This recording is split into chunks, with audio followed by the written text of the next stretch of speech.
आत्मबल, मनोबल और इच्छा शक्ति विषय पर आज जो है अमृतत्व को ज्ञान, अमृतत्व का ज्ञान जो विषय पर व्याख्यान होगा।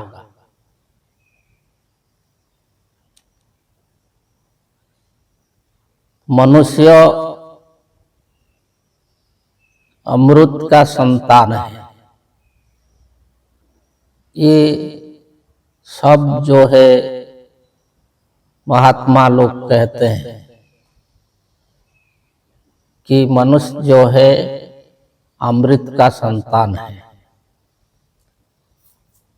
परंतु जो अमृत के विषय में जो लोगों का धारणा है कि जो देव और असुर मिलकर के समुद्र मंथन किए थे और उसमें से अमृत निकला था और उसको जो है देवताओं ने पी लिया तो अमर हो गए और असुरों ने उसको पी नहीं पाया तो इसलिए वो मरते हैं।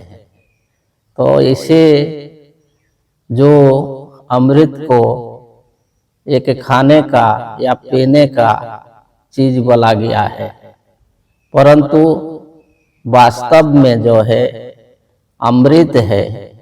अमृत शब्द जो है वो न मृत अमृत, न मृत, मृत बोला जाता है जो मरा हुआ है और अमृत बोला जाता है जो नहीं मरा हुआ है।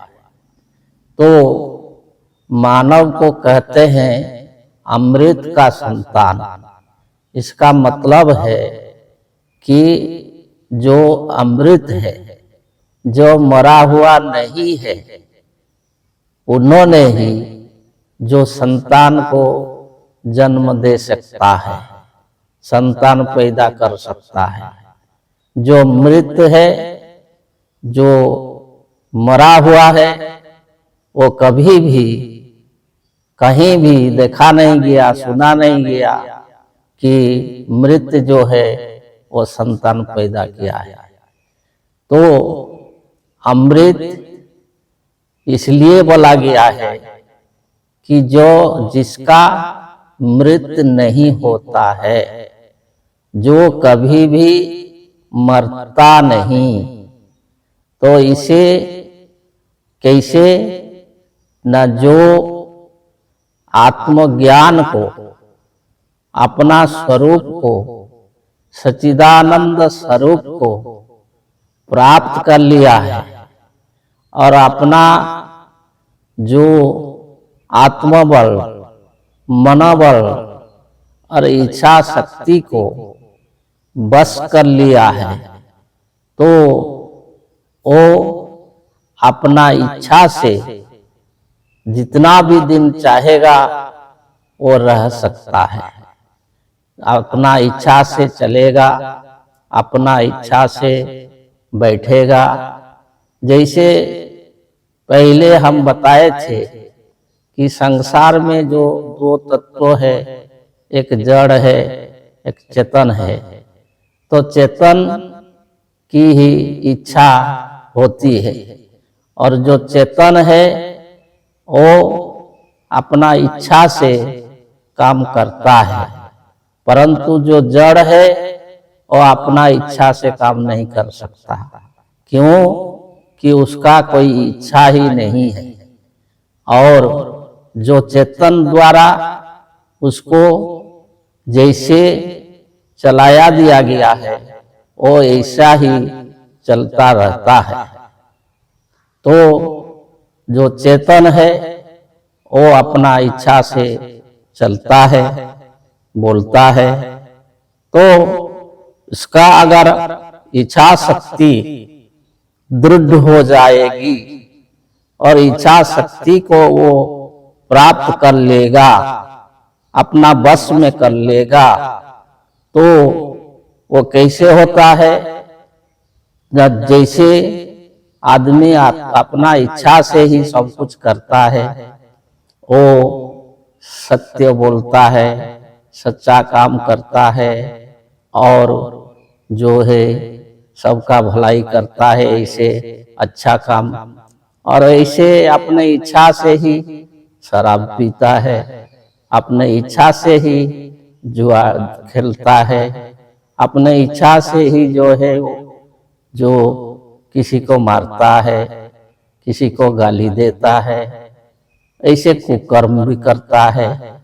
तो मतलब है कि जो आत्मशुद्धि और आत्मशुद्धि होता है, जैसे कि सत्वगुण अच्छा कर्म को धारण करने से और उसको धारण करने से और योग को, जो योग विद्या को हासिल करने से, पहले जो अष्टांग योग बताया गया, जम नियम आसन प्राणायाम प्रत्याहार धारणा ध्यान समाधि, तो इसको जो निष्ठा पर रूप में करेगा तो उसका आत्मबल, मनोबल और इच्छा शक्ति दृढ़ होगा।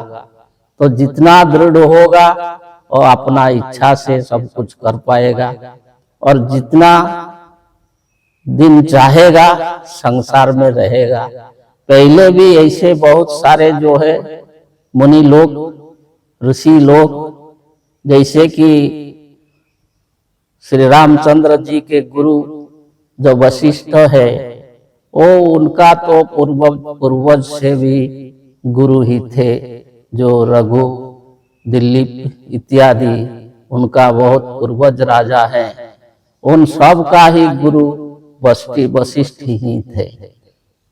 ये जो ऐसे जो मुनि ऋषि लोग तो अभी भी जो है ऐसे बहुत साधक हैं जो 100 साल से ऊपर और हजारों साल तक भी जो है ऐसे रहते हैं और अपना साधना करते हैं।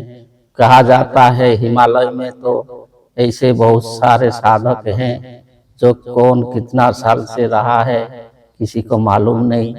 तो मतलब ऐसा है कि क्यों होता है ना, ये सब जो है इच्छा शक्ति के ऊपर निर्भर करता है। आप अगर इच्छा शक्ति को प्राप्त करेंगे तो आप जब चाहेंगे तब जाके संसार से जाएंगे और जैसा चाहेंगे ऐसा जिएंगे। तो सुख शांति आनंद से जी करके अपना इच्छा से जो स्वाधीन स्वतंत्र होकर ये संसार में रहना और जाना, ये सब मनुष्य का बस में है। इसे आगे बताएंगे। जय जय।